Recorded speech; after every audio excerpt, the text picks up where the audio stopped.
Ano po bang liability ang naiisip po ninyo?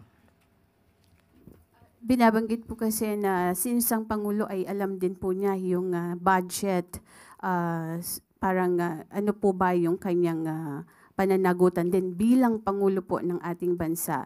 At mukhang hindi agad nalaman. Ano po kasi itong 3 years lang na ito, nabanggit ng Pangulo itong mga contractors, ibinunyag niya yung 15, tapos nag-inspect po siya, nakita na may mga ghost projects dito sa mga flood control po na ito sa buong 3 taon ng kanyang panunungkulan po. Tandaan po natin, mismo ang Pangulong Marcos Jr.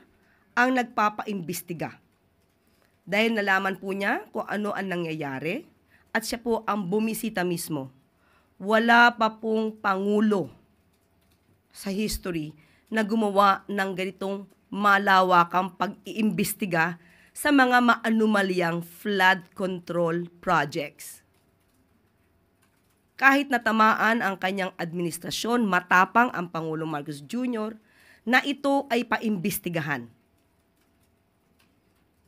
At dahil sa pag-iimbestiga na ito, naisiwalat din at napatunayan ni Secretary Bato de la Rosa na ang mga diskaya ay 2016 pa pala na mamayagpag para sa flood control projects na sila mismo ay nasasabing sangkot sa ghost flood control projects.